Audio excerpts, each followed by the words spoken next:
Hello, welcome to our channel. Yes, gossip. But গসিপটা হচ্ছে football gossip, অন্য কিছু গসিপ নয়, ফুটবল গসিপ। আর বাঙালিদের প্রিয় ফুটবল, এটা আমরা সবাই জানি। তো আজকে আমার ফেভারিট ক্লাব রিয়েল মাদ্রিদকে নিয়ে চ্যাম্পিয়ন্স লিগের যে ম্যাচ হয়েছে, রিয়েল মাদ্রিদের 3-1 গোলে জিতেছে স্টুটগার্টের এগেনস্টে।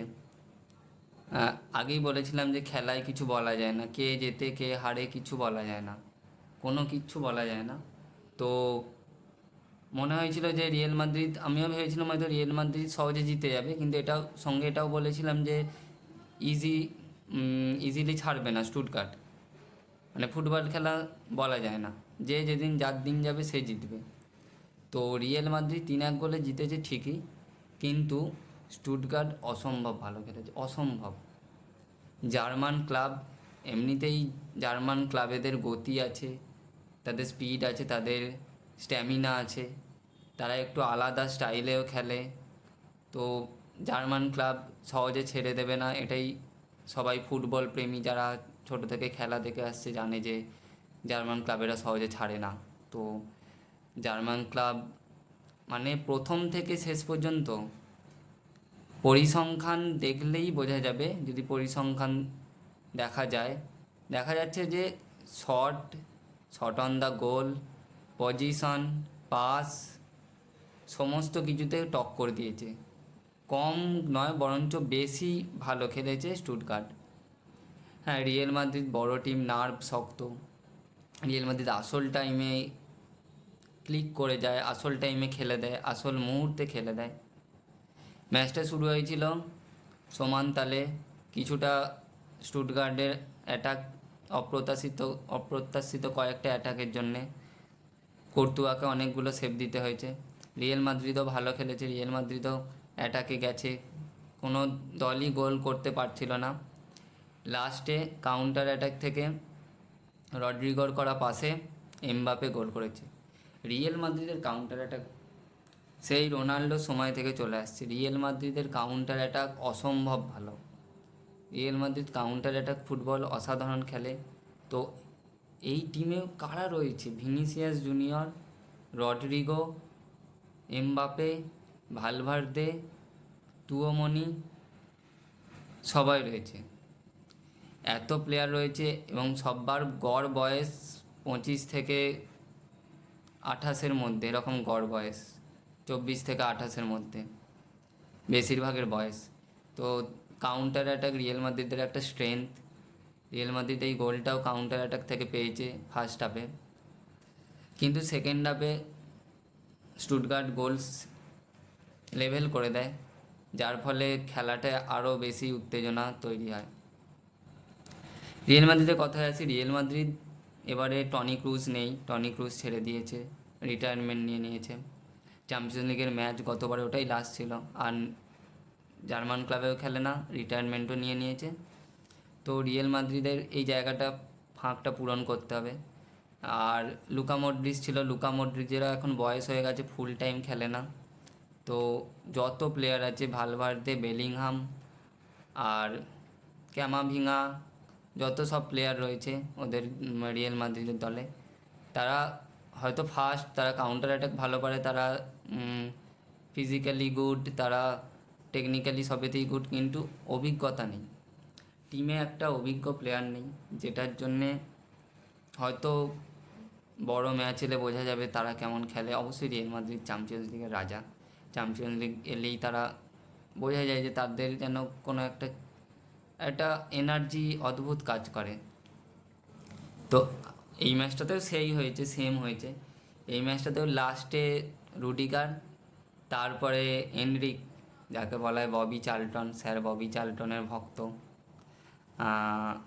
এনরিকের ডান পাশে ছিল ভিনিসিয়াস, বাঁদিকে ছিল এমবাপে, এরকম একটা সিচুয়েশন ছিল, কিন্তু এনরিক নিজে শট মেরে গোল করে। এর থেকে বোঝা যাচ্ছে তার যে নিজের প্রতি যে একটা, যে হ্যাঁ আমি পারবো, আমি এই বড় ক্লাবে খেলার যোগ্য। আর সব থেকে ইয়ংগেস্ট গোল স্কোরার চ্যাম্পিয়ন্স লিগের হিস্ট্রিতে রিয়েল মাদ্রিদের হয়ে, সেটা হচ্ছে এনরিক, সেটা হচ্ছে এনরিক। এনরিকের মধ্যে রয়েছে সেই যে নিজের প্রতি বিশ্বাস রয়েছে যে সেও খেলতে পারবে, যে এই বড় ক্লাবে সে মানিয়ে নিতে পারবে, সে বড় ক্লাবের যে একটা হাই যেটা বার সেট করা আছে সেইটা সে ক্যাচ করতে পারবে। ফিউচার যে সেন্টার স্ট্রাইকার যেটা তাকে ভাবা হচ্ছে, সে সেরকম খেলতেও পারবে আশা করা যায়। তো রিয়েল মাদ্রিদ 4-3-3 এই ছকে খেলেছে, 4-3-3 ছকে ছিল মিলিটাও, রুডিগার, দুটো ব্যাকে ছিল লেফট ব্যাক রাইট ব্যাকে লুকাস ভাস্কেস, আর ছিল মেন্ডি, তিনটে মিডফিল্ডার ছিল আর তিনটে লেফট উইং রাইট উইং, আর এমবাপে মিডিলে খেলেছে। তো রিয়েল মাদ্রিদ যেভাবে খেলেছে তাতে একটা কথাই বলা যায় যে as a real Madrid fan, যেহেতু রিয়েল মাদ্রিদের সব খেলাই ফলো করি, রিয়েল মাদ্রিদ এই সিজনে যত কটা ম্যাচ খেলেছে জিতেওছে, ড্রও করেছে, কিন্তু কোথাও একটা ফাঁক রয়ে যাচ্ছে, যেটা আনচেলত্তি অবশ্যই অভিজ্ঞ কোচ, সে উপায় বার করবে, সে টিমটার মধ্যে যে কম্বিনেশনের অভাব হচ্ছে সেইটা পূরণ করবে। আর যতটা এখনও মনে হয়েছিল যে মাদ্রিদে যে এমবাপে, রড্রিগো, ভিনিসিয়াস, ব্রাহিম, ভেলভার্দে, সব রয়েছে প্লেয়ার, যতটা মনে হয়েছিল যতটা আরও ডমিনেট করে খেলবে, সেটা কিন্তু হচ্ছে না, সেইটা একটা প্রবলেম। সেটার একটা সলিউশন করবে নিশ্চয়ই, দেখা যাক ওটা কী করে। তো চ্যাম্পিয়ন্স লিগের আরও ম্যাচ হয়েছে, তার মধ্যে কয়েকটা আমি বলছি। ম্যানচেস্টার সিটি আর ইন্টার মিলান। আমি প্রেডিকশান দিয়েছিলাম যে ম্যানচেস্টার সিটি 2-1 বা 3-1 জিতবে। আবার এটাও আমি বলেছিলাম যে ইন্টার মিলান মানে ইতালির ক্লাব, কিন্তু ডিফেন্সে খুব স্ট্রং, ডিফেন্স ওদের রক্তে আছে, ডিফেন্স ওরা খুবই স্ট্রং। যত প্লেয়ার উঠেছে, মালদিনি থেকে শুরু করে যত প্লেয়ার আছে, চিয়েলিনি থেকে শুরু করে আরও যত রয়েছে, নাম অত সব এখন মাথায় আসছে না, কিন্তু যত প্লেয়ার রয়েছে, ছিল মালদিনি থেকে নেস্তা থেকে শুরু করে যারা সব ছিল, তারা, নেস্তাও এসি মিলানে খেলেছে, এসি মিলানের যে ক্লাব ছিল, যারা ইতালির ক্লাবে খেলেছে, যারা ইতালির জাতীয় দলে মালদিনি ছিল, ইতালির জাতীয় দলে চিয়েলিনি ছিল, বনুচ্চি ছিল, ইতালির জাতীয় দলেও যারা খেলেছে, তাদের ডিফেন্স নিয়ে কোনো প্রশ্ন নেই, তাদের ডিফেন্স অসম্ভব ভালো। তো সেই খেলাটা 0-0 ড্র হয়েছে, সেরকম গোল দেখা মেলেনি, সেরকম হাই ইন্টেন্সিটির ম্যাচ হয়নি অতটা। যে ম্যাচটা, আরেকটা ম্যাচ ছিল গুরুত্বপূর্ণ ম্যাচ, সেটা হচ্ছে জিরোনা আর পিএসজি।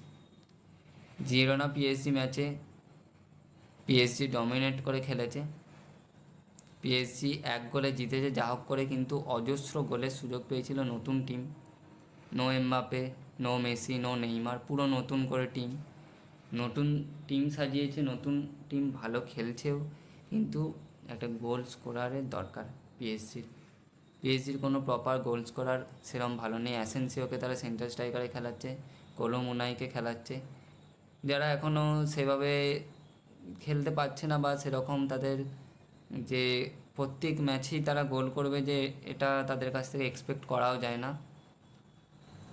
তাই তাদের এই দিকটা দেখতে হবে যে একটা ভালো যদি সেন্টার স্ট্রাইকার পাওয়া যায়। তো এটাই ছিল আজকের ভিডিও।